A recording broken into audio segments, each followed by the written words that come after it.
para poder meternos en contexto del personaje que hoy vamos a estar compartiendo con respecto a las misiones. Voy a tomar una porción del libro de Glover, de Misiones Cristianas, porque bueno, él hace una breve introducción sobre el contexto en el que se encuentra uno de los personajes con el que hoy vamos a estar compartiendo este mensaje que vamos a estar escuchando, ¿sí? Dice así, los progresos en el mundo religioso de ninguna manera fueron menos notables, ¿eh? Está hablando de una época en la historia, ¿sí? Principios del año 1700 y principios del año 1800.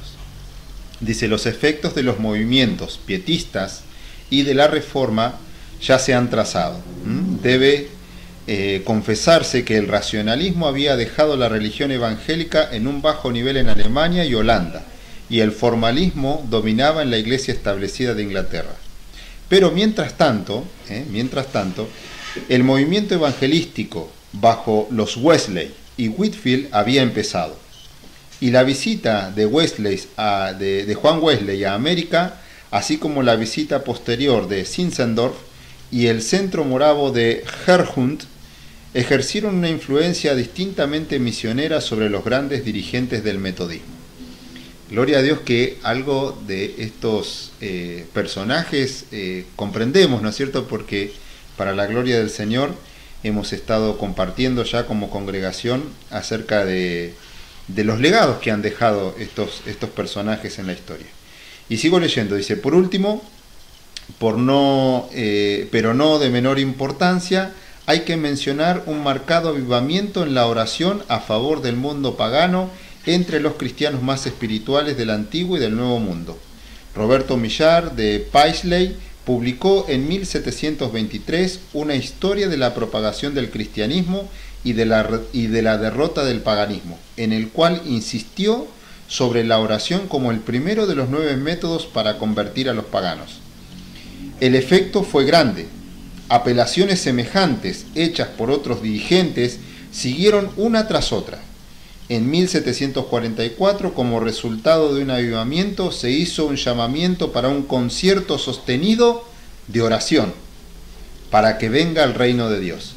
Y en 1746 se envió una carta a América en la que se invitaba a los cristianos a unirse en la misma petición. Tuvo una aceptación calurosa de parte de Jonathan Edwards, otro de los personajes que también hemos compartido años atrás. Dice Jonathan Edwards, y un sermón que él predicó más tarde fue una de las influencias que conmovieron el corazón de Guillermo Carey. El calor de este nuevo avivamiento en la oración, fruto del avivamiento espiritual, podemos trazar los principios de la empresa misionera. Mis hermanos, este tiempo histórico que bueno, nos orienta en este paso 3 hacia la persona de Guillermo Carey como uno de los padres de las misiones modernas, notemos también esta conjugación de factores, es decir, el mundo estaban sucediendo muchas cosas en distintos hermanos, en distintos lugares, pero a la vez Dios obrando en ese glorioso cuerpo de Jesucristo, en esa iglesia universal. El que es glorioso es el Señor, ¿sí? La iglesia es bendecida por estar en Él. Eso es lo que quise decir. Y bueno, allí Dios, como la obra es de Él, moviendo los engranajes, moviendo los distintos personajes, los distintos miembros del cuerpo, para una actividad que estaba un tanto relegada en el pueblo cristiano. Y se trataba de el hecho de las misiones. Y en este sentido es que aparece la figura de Guillermo Carey como el padre de las misiones modernas, es decir, modernas en el sentido de que aparecen en esa época, en la época de la modernidad, cuando el mundo también, convulsionado por ideas y por otras cuestiones también sociales, estaba en una época de cambio y de transformación. Y nuestro material de estudio en el paso número 3 nos va a presentar a este personaje. Es interesante que podamos hacer un breve recorrido sobre esta figura, porque no es para idolatrar a las personas, ¿no es cierto? Eso lo sabemos. pero sí siempre es importante observar la vida de hombres piadosos que pueden muy bien referenciar de alguna manera cómo ellos se condujeron en la fe en nuestro Señor Jesucristo.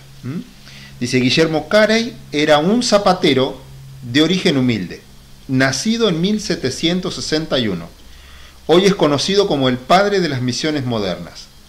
Creció en la iglesia tradicional de Inglaterra, pero en su juventud, por testimonio de un compañero, llegó a ser un seguidor firme de Jesucristo. Su estudio de las Escrituras lo llevó a la convicción firme que todos los que habían creído en el Evangelio tenían la obligación de llevar el mensaje a todas las naciones. Aunque esto es obvio a muchos hoy, en el tiempo de Carey, la iglesia no tenía la visión de un mundo necesitado fuera de sus fronteras. No existía ninguna agencia para el envío de misioneros. En una ocasión, al instar él a otros pastores a interesarse en misiones, uno de ellos les dijo: «Joven, siéntese, siéntese. Usted es un entusiasta, pero cuando a Dios le complazca convertir a los paganos, Él sabrá hacerlo sin consultarle ni a usted ni a mí». Vaya respuesta, ¿no es cierto? Pero a ver, si hubiese sido esto fruto del entusiasmo, seguramente que Guillermo Carey se hubiese desanimado. Pero también quiero que podamos frenar un momento aquí, porque es cierto que normalmente emprendemos algo y pronto aparece ese Tobías, ese Sanbalat, que a veces vienen a bajonearnos, o circunstancias, situaciones que nos tocan atravesar. Ayer escuchaba a nuestra hermana, ¿no es cierto?, comentar acerca de la tarea que el Señor le está posibilitando en este tiempo de poder hablar con su vecina, pero bueno, ahí también suceden a veces resultados no deseados, ¿no es cierto? Pero ante ese tipo de circunstancias no debemos desanimarnos, aunque las circunstancias por ahí parecieran jugarnos en contra, debemos confiar en el Señor. Y para esto también quiero compartirles algo que dice este muy buen libro, un pequeño libro, dice Misión en el Camino, y es un ensayo, una serie de ensayos de distintos hombres de Dios en homenaje a Orlando Costas, ¿sí? Una persona muy reconocida en el ambiente de la misionología. Y aquí Valdir Stuenbager, Stevenwan-Negel, es un nombre tremendo, pero bueno, ya me va a salir. En uno de sus comentarios hace una conclusión acerca de la vida de Francisco de Asís, ¿sí? Que si bien es reconocido en el ambiente católico, también nosotros podemos tomar allí algunas cuestiones. Recordemos que la Reforma Protestante está en el 1500, ¿sí? Y Francisco de Asís es del año 1200. Entonces él viene representando en este caso a la Iglesia Cristiana Evangélica. Dice: cuando en otoño de 2019 Francisco intentó evangelizar a un sultán de Egipto, Melek el Kemel, su experiencia fue frustrante y podríamos decir inoportuna. Posteriormente la tentativa se dio en el contexto de las cruzadas. Dice el cronista que Francisco, maltratando e ignorando la lengua de los turcos, apenas dijo Saldán, Saldán, que quería decir sultán. Siendo llevado a la presencia de éste y no alcanzando su objetivo, Francisco es conducido por hombres armados junto a los ejércitos que rodean Damieta. Pero no sería justo juzgar a Francisco en función de este o de aquel éxito. En relación con esta o aquella tarea misionera, la búsqueda del éxito, como nosotros lo entendemos hoy, parece ajena a sus objetivos mayores. La ausencia de éxito numérico en una determinada empresa no afectó el compromiso, escuche bien, no afectó el compromiso ni la insistencia para con su vocación misionera y la de sus hermanos. Esta es una lección importante para ser entendida e implementada por el joven movimiento misionero que emerge en el sur del mundo.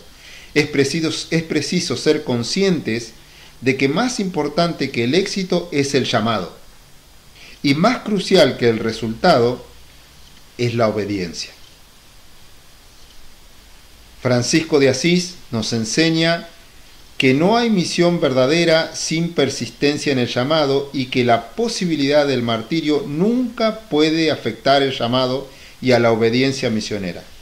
Una misionología fácil y de resultados inmediatos puede estar sufriendo una anemia bíblica y poca coherencia histórica.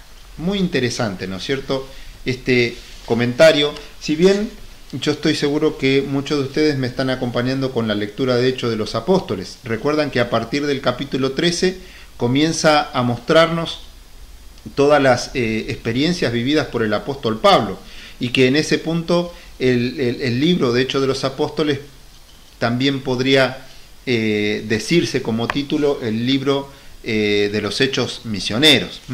Y estos son también personajes de la historia que nos muestran sus vivencias, sus experiencias, tal Guillermo Carey y Francisco de Asís.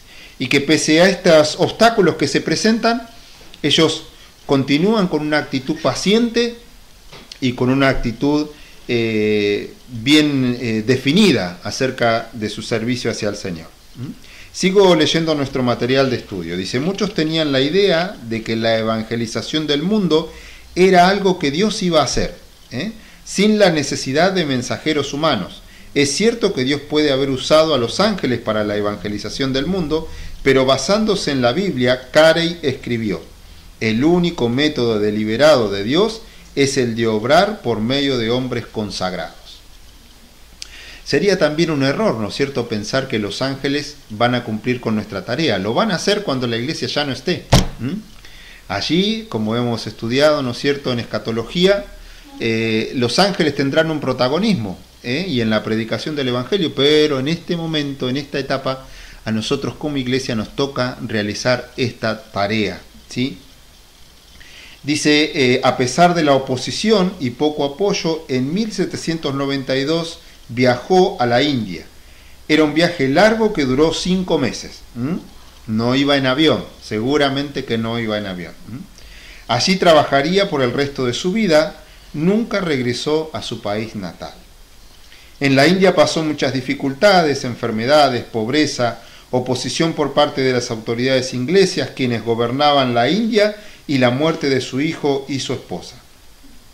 No sabemos cómo se sintió frente a estas tragedias, pero no se dio por vencido. Sus amigos dijeron de él: lo que Carey empieza, siempre lo termina.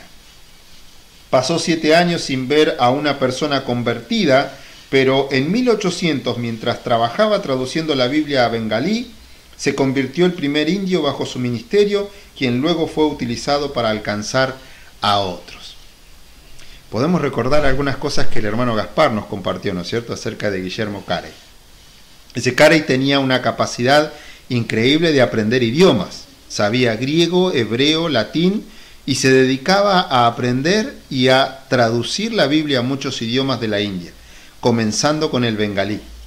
Cuando murió había logrado traducciones de la Biblia o porciones de la Biblia a aproximadamente 40 diferentes idiomas. Con gran sacrificio logró comenzar una imprenta para publicarlas. En una ocasión hubo un incendio que destruyó mucho de su trabajo de traducción y no tenía copias. Frente a tal catástrofe, no se desanimó, sino que comenzó de nuevo. Qué tremendo, ¿no es cierto? Cuando una persona es sustentada por el Espíritu Santo, tiene esta capacidad, ¿no es cierto?, de rendirse al Señor y que el Señor continúe la obra con él. Porque esto no es tarea humana. Recuerdan que habíamos estado conversando que la obra es de Dios, es una obra divina. Y que le compartí a los hermanos en la clase del viernes la frase que citaba nuestro hermano Rafael el jueves, que no existen grandes hombres de Dios, sino un gran Dios de hombres débiles. Y me pareció muy oportuna esa frase para compartirla y para compartirla también en este momento. No existen grandes hombres de Dios. Lo que existe, sí, es un gran Dios de hombres débiles. Dice, fue despreciado por la gente preparada de su tiempo, ¿sí?, porque solo era un zapatero. pero cuando se necesitaba un profesor de idiomas, bengalí y sánscrito, en una universidad de Calcuta le ofrecieron la posición a Carey. Él era el más calificado, aunque no tenía título universitario. Durante 30 años enseñó allí y el salario que le pagaban fue utilizado para sostener la obra de la traducción bíblica. Siempre luchaba por la justicia para las personas oprimidas en su país adoptado. Luchó para eliminar la práctica de sati. Sati era la cruel costumbre de quemar viudas juntas con los cuerpos de sus maridos fallecidos. Esto lo recordaba Bianca, que lo ha estado estudiando. Notemos también este gran aporte a la humanidad por parte de los misioneros, ¿no es cierto? La obra de Dios adquiere dimensiones que muchas veces nosotros no alcanzamos a comprender o siquiera a intuir de lo que Dios puede hacer. Pero bueno, Dios utiliza también a estos hombres a los hombres de Dios para glorificar su nombre y para deshacer las obras de maldad. Dice, hoy en la estación del tren de Serampore, donde Carey trabajó, hay dos estatuas. Una del famoso Mahatma Gandhi y otra de Guillermo Carey. Fue conocido como amigo de la India. Fundó, escuche, 26 iglesias, 126 escuelas rurales y el colegio de Serampore para la educación de la población de la India. Antes de morir en 1834 dijo, no me queda un solo deseo insatisfecho. Qué tremendo, ¿no es cierto?, poder llegar al final de nuestros días con palabras similares. Y esto es un corazón que se ha entregado por completo al Señor, donde el Señor es el que llena cada área de la vida y de un corazón rendido. Dice, años después, Mahatma Gandhi, quien no fue cristiano sino un hindú, dijo, si los cristianos siguieran el ejemplo de Jesucristo y pusieran en práctica su estilo de vida, no quedarían hindúes en la India. Tremenda esta frase, ¿no es cierto? Pero recuerdo también palabras del Señor que si la iglesia calla, las piedras van a hablar. Si los hombres de Dios callan, las piedras van a hablar. Y bueno, acá hay una piedra hablando, ¿no es cierto?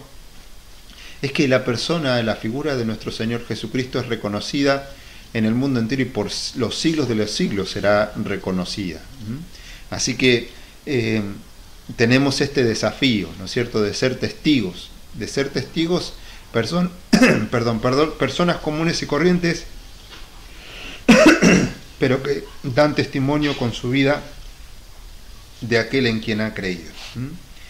Bien, continuamos a desarrollar los puntos, y en el punto número 1 nos dice un ejemplo digno a seguir. ¿Cuál fue la actitud de algunos cuando Carey habló de la obligación a llevar el mensaje a todas las naciones? ¿Recuerdan lo que le comentaron esos consiervos? Una actitud a veces por ahí arrogante, pero la actitud de Carey fue de estar determinado en hacer la voluntad de Dios. Y quiera el Señor, con todos estos estudios que estamos llevando adelante en cuestiones de las misiones, estar alimentando en nosotros esa pasión por querer servirle al Señor. Que este tiempo pueda ser un tiempo de que nuestro corazón se esté avivando, de que nuestro espíritu se esté avivando de fervor, de pasión, por hacer la voluntad de Dios, por acudir al llamado del Señor. Punto 2, dice, ¿existen personas hoy con esa misma actitud sobre la necesidad de alcanzar al mundo? ¿Sí o no? Allí tenemos que marcar si sí o no. La verdad que no es muy notorio, ¿no es cierto?, de un gran porcentaje de cristianos que a veces estamos sumergidos en nosotros mismos, que debemos también comprender, esto no es para que ninguno de nosotros salga apabullado ni entristecido. Si la enseñanza lo que está haciendo es redarguir nuestras vidas, redarguir nuestros corazones, es preciso que sepamos pedirle perdón al Señor y saber que Él está orientándonos y guiándonos para restaurarnos y para levantarnos, ¿sí? Saber que Dios quiere utilizar nuestras vidas, y es importante que nosotros estemos preparándonos para eso, ¿no es cierto?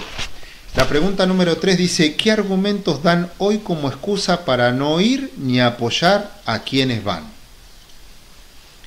Cuando estaba haciendo esta actividad, recordaba la bendición que tuvimos con mi hermano Gaspar de visitar Arica juntos. Y bueno, allí también hubo toda una participación de la iglesia, ¿no es cierto?, de nuestra congregación. Primero en darnos la oportunidad de servir al Señor allá, nuestro pastor de darnos su consentimiento, su apoyo, la iglesia de acompañarnos con las ofrendas, ¿no es cierto?, hermanos que estuvieron apoyándonos con dinero para los pasajes y bueno, hermanos también que nos hospedaron. Y yo me quedaba pensando en esto, que para la gloria del Señor pudimos estar haciendo una pequeña obra allí, pero que solo Dios sabe hasta dónde llegará, ¿no es cierto? Hace poquito escuchábamos un audio de una enseñanza que compartía uno de los jóvenes que fuimos a visitar, que la familia se había apartado. Y es una familia donde, bueno, están los padres y un joven de 19 años más o menos y otro más pequeño de 14 años, y el más grande estaba compartiendo una enseñanza bíblica por un mensaje de audio. Y eso es todo fruto de un trabajo congregacional, porque Dios dispone de todas las cosas, Dios es el que prepara todo el momento, y Dios es el que también ha realizado, ha construido, ha edificado este cuerpo, para el cuerpo de Jesucristo, que es la iglesia, para que podamos hacer tales acciones, ¿no es cierto?, de poder llevar la palabra, de poder animar a aquellos que se están quedando, a poder levantar a aquellos que han caído, para que la gloria del Señor sea sobre la vida de estas personas. Punto 4 dice: Carey solo era un zapatero, pero Dios lo utilizó para un trabajo que requería mucho estudio y preparación, la traducción de la Biblia. ¿Cree que Dios puede usar gente como él hoy? Es que cuando nosotros vemos nuestras débiles vidas, nuestros pobres recursos, a veces pensamos que es imposible, ¿no es cierto? Pero debemos confiar en el poder de Dios y no en nuestras propias capacidades. Acá William Carey tenía su oficio de zapatero, y con eso simplemente yo pienso que a veces Dios nos está diciendo: bueno, ¿qué tenés en tu mano? ¿Qué es lo único que tenés? Bueno, eso, ofrecérselo al Señor, sea lo que sea que tengamos. Tenemos la capacidad de ir a visitar a alguien y compartir un mensaje. Tenemos dado de parte del Señor la capacidad de orar, de interceder, de tocar un instrumento, de compartir la palabra.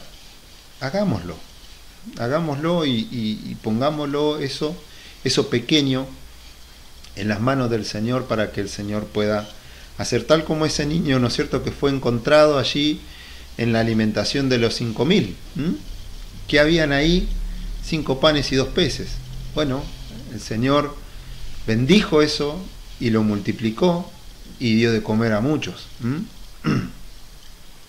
Dice: ¿cuáles características ve que ayudaron a Carey a enfrentar las dificultades que enfrentó en la India? Sin duda nosotros hemos hecho un pequeño pantallazo, ¿no es cierto?, de la biografía de Carey, pero sin duda cuando nos ponemos a reflexionar las dificultades, las pérdidas, las enfermedades, muchas veces seguramente no tuvo para comer, muchas veces únicamente dependiendo del Señor, y uno se pone a pensar, bueno, a ver qué es lo que hace que una persona pueda soportar todo eso sin bajar los brazos. Yo recordaba en estos días que el Señor le dijo a sus discípulos pero recibiréis poder cuando venga sobre vosotros el Espíritu Santo. Allí en Hechos, en el capítulo 1, y el poder de Dios está en nuestras vidas, porque somos templo del Espíritu Santo. Es también importante o necesario que podamos retomar esto que decíamos la otra vez, ¿no es cierto?, de creer a toda la palabra de Dios. A veces me pongo a pensar qué es lo que estamos haciendo. Me pongo a pensar qué es lo que estoy haciendo yo, ¿no es cierto? En primera persona me pongo a pensar qué es lo que estoy haciendo yo. Pero luego digo, bueno, Señor, seguí haciendo tu obra con lo poco que puedo hacer ahora. Porque uno va comprendiendo que la obra le pertenece al Señor y la gloria ha de ser para el Señor. Y que simplemente un corazón deseoso, un corazón rendido, puede ser suficiente para el Señor para hacer su gran obra. Dices, unos han dicho que para Carey la causa de Cristo era tan importante que en comparación los sacrificios requeridos no eran tan importantes. ¿Está de acuerdo? ¿Por qué? Bueno, acá esta pregunta es media confusa, ¿no es cierto? Pareciera que la hubiesen escrito en inglés y que al traducirla quedó un poco media revuelta. Porque lo que nos está queriendo decir es si la causa de Cristo, el amor a Cristo, es tan equiparado con lo que yo puedo hacer por Cristo. Y la Escritura nos dice que nosotros no somos salvos por obras, ¿no es cierto? Pero sí hemos sido salvados para andar en buenas obras. Entonces esto es importante, que debemos tenerlo presente. Es decir, debemos dejarnos movilizar por ese amor por Cristo, como decíamos también en clases anteriores, que pueda haber una genuina motivación en nosotros, una real motivación centrada en la persona de nuestro Señor Jesucristo, y comprender que eso nos va a orientar a andar en las obras que Dios ha preparado para nosotros. Mediten lo siguiente, dice, el único derecho que tiene el cristianismo es el derecho a renunciar a sus derechos. Oswald Chambers. Repito, Oswald Chambers dice, el único derecho que tiene el cristiano es el derecho a renunciar a sus derechos. Punto 7. ¿Se requiere que cada misionero sufra lo que Carey y otros pioneros sufrieron o es diferente hoy? ¿Es lo mismo el trabajo de los pioneros que los misioneros de hoy? Esto es una buena pregunta, porque recuerdan que cuando iniciábamos decíamos que seguramente nos vamos a ir dando cuenta que los pioneros han pagado un alto precio, ¿no es cierto? Y que muchas de las vivencias o los sufrimientos que le tocaron atravesar hoy podrían ser evitados. Seguramente habrán otros desafíos en este tiempo histórico, ¿no es cierto? Seguramente habrán otras cuestiones a analizar, a estudiar, a aprender, pero también podemos saber que podemos tomar de las experiencias y de los malos tragos que pasaron por ahí necesariamente otros, en este caso los pioneros en las misiones, para poder vivenciar de otra manera esta tarea misionera, ¿no es cierto? Y en este sentido también uno tiene que analizar bien la situación y poder equiparse lo mejor posible. Dice, ¿es lo mismo el trabajo de los pioneros que los misioneros de hoy? Seguramente que no. Dice, para la mayoría no es tan difícil, pero algunos, si van a áreas resistentes al Evangelio donde el trabajo es muy difícil, la verdad es que Dios utiliza a todo tipo de personas hoy como misioneros.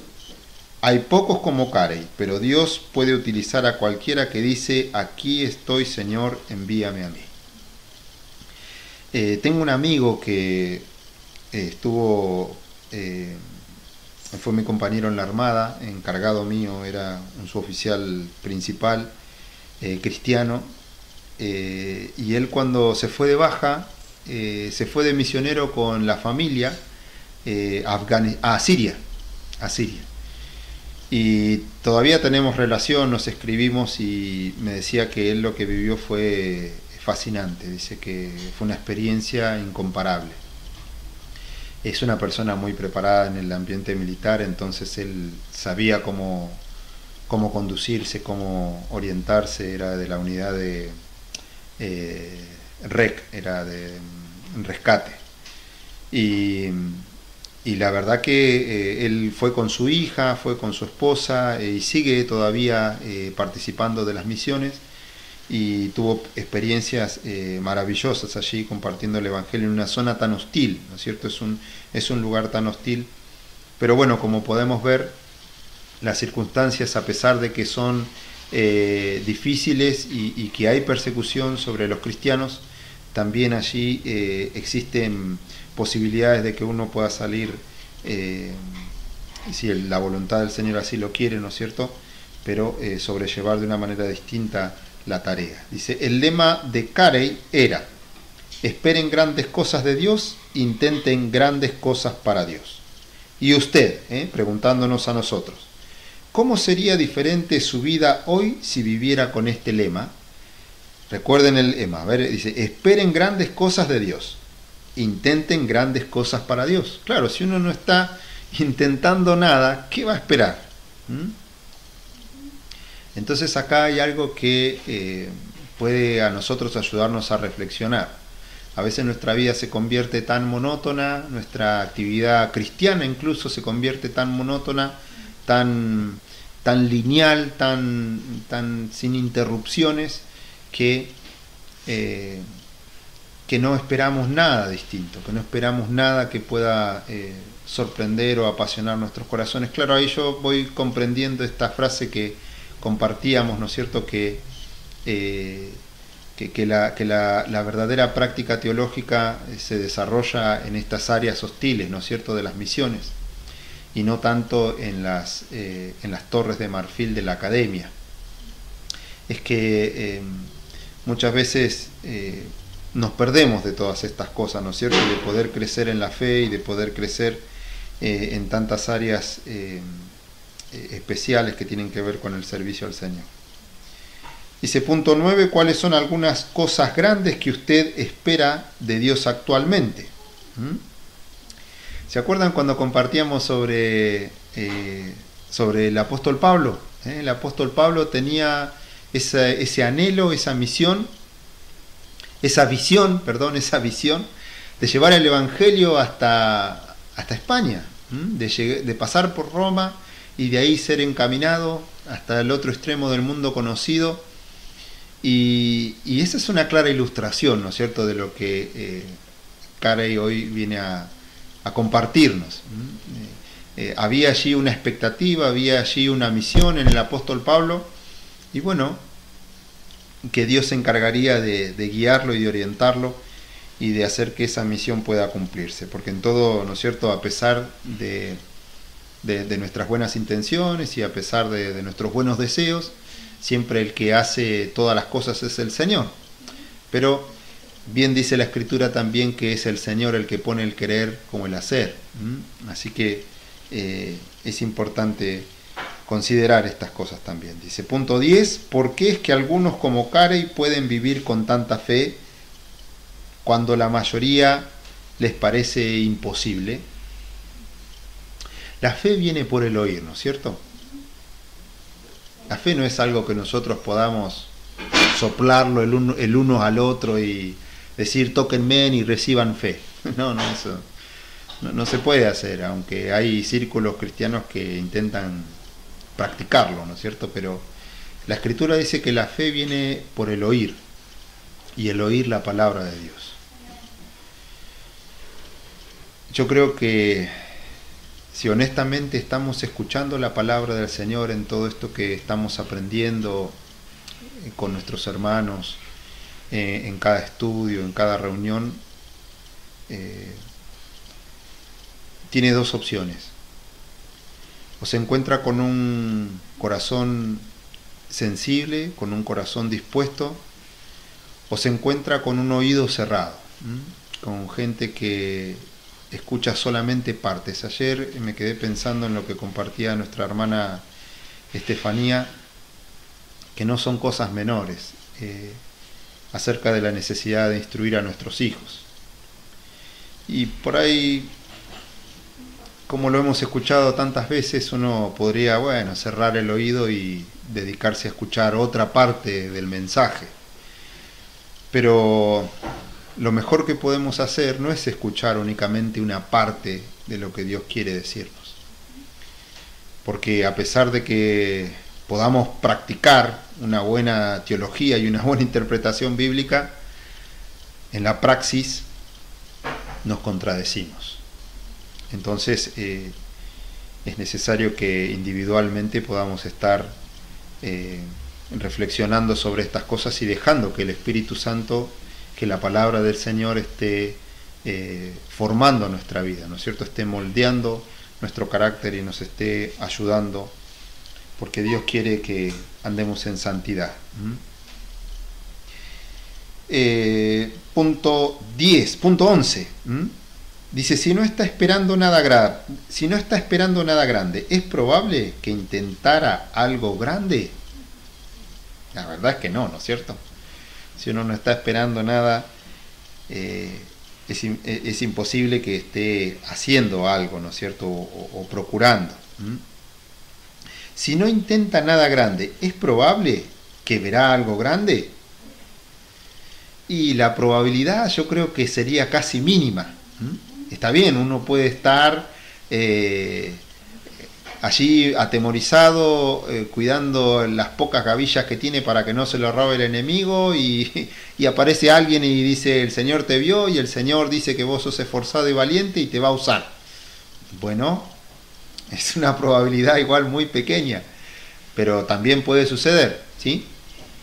Pero no obstante a eso, el ánimo es para que nosotros estemos intentando algo que por ahí no podemos decirle grande, pero podemos decirle que ponga en evidencia nuestro amor por el Señor, ¿sí?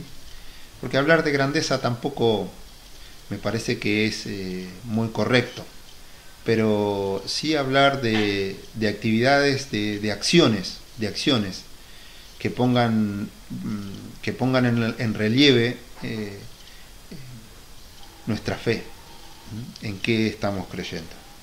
Dice, si no tiene metas grandes, ¿estaría dispuesto a poner algunas hoy? ¿Se acuerdan que en el paso anterior teníamos que poner el nombre de alguien que estuviéramos discipulando? Y si todavía no teníamos nadie, poner el nombre de alguna persona y estar orando. Iniciamos este punto recordando ese movimiento allí en el contexto histórico acerca de la oración, ¿no? Y cómo impactó en la vida de Jonathan Edwards, y cómo estaba allí el movimiento evangelístico de los hermanos Wesley y de Whitefield.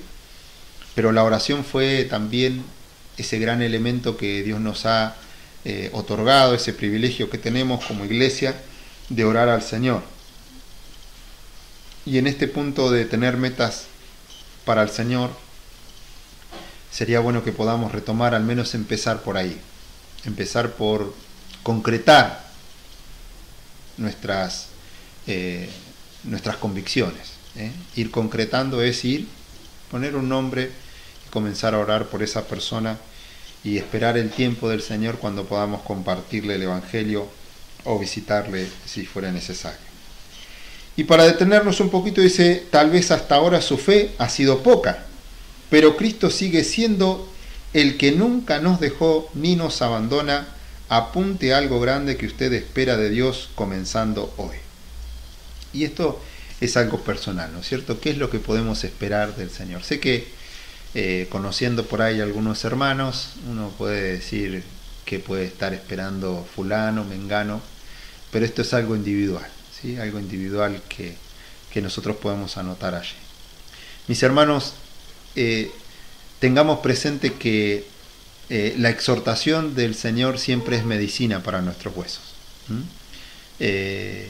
No se trata de menoscabarnos ni de maltratarnos, sino de estimularnos al amor y a las buenas obras. Es de fortalecernos mutuamente, es de estar incentivándonos en el Señor para cumplir esta tarea que, como vimos en la lección número 1, es el mandato del Señor. Es el mandato, es la orden del Señor, es el imperativo del Señor.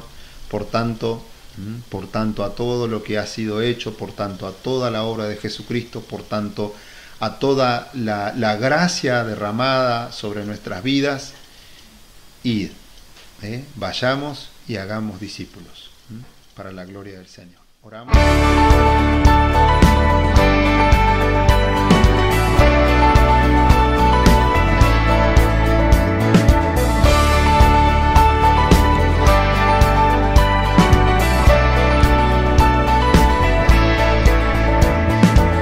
Si nuestro canal ha sido de bendición para tu vida y sentís el anhelo de poder colaborar, te dejaremos estas cuentas para que puedas ayudarnos a seguir creciendo. Dios te bendiga.